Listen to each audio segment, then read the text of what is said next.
Hello and welcome to Daily Reflection with Aneel Aranha. Today is the 22nd of August, 2019.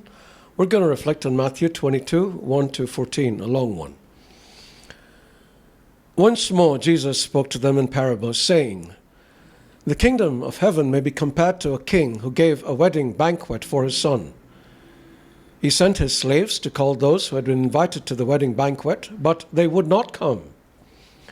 Again he sent other slaves, saying, 'Tell those who have been invited, look, I have prepared my dinner, my oxen and my fat calves have been slaughtered, and everything is ready. Come to the wedding banquet.' But they made light of it and went away, one to his farm, another to his business, while the rest seized his slaves, mistreated them, and killed them. The king was enraged. He sent his troops, destroyed those murderers, and burned their city.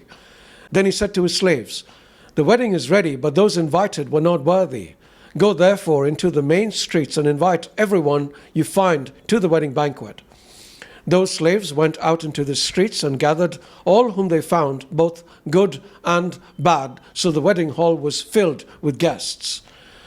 But when the king came in to see the guests, he noticed a man there who was not wearing a wedding robe, and he said to him, 'Friend, how did you get in here without a wedding robe?' And he was speechless. Then the king said to the attendants, 'Bind him hand and foot and throw him into the outer darkness, where there will be weeping and gnashing of teeth, for many are called, but few are chosen.'" The gospel of the Lord. There is a tendency in most believers, regardless of religion, to think that God is their personal property and try to appropriate him for themselves. Anyone else is an enemy who should preferably be eliminated. But isn't God for everyone? And aren't the people of God the entire human race? In this story, which is very weird on several levels, we find everybody is invited to a banquet thrown by a king. Some don't accept, and there are unpleasant consequences for a few of them. Why? Let us consider the fate of one of the guests who was at the feast. He found himself in the rather strange position of being at the feast without a wedding robe. And the king was outraged. "Friend," he says to the man, "how did you get in here without a wedding robe?" And when the man gazed at him speechless, the king ordered him bound hand and foot and thrown into the outer darkness, which is a euphemism for hell. Why? What was the significance of the robe?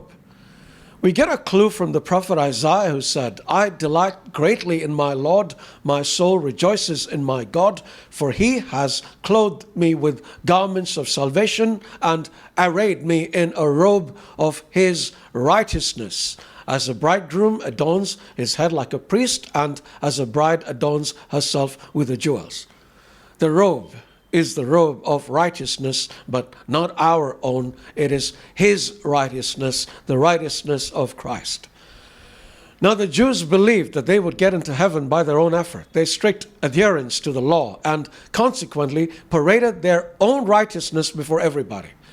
They should have paid heed to the words of the prophet Isaiah, who said, "All of us have become like one who is unclean, and all our righteous acts are like filthy rags." Note how he says that our righteous acts are like filthy rags, not our sinful acts. We are sometimes guilty of making the same mistake, believing that it is our goodness that takes us to heaven. So how does it work? The invitation to the banquet is an invitation to heaven. This comes from the King, who is God. You might call that invitation grace. None of us deserve to be invited, but we receive the invitation anyway. Believing that Jesus died in atonement for our sins and repenting for them is us accepting the invitation. When we do this, Jesus clothes us with his righteousness. This is our robe. But if we don't have this robe on, but instead are wearing our own righteousness, we can't join the party. If we can understand this, we can understand this parable and perhaps our faith as well.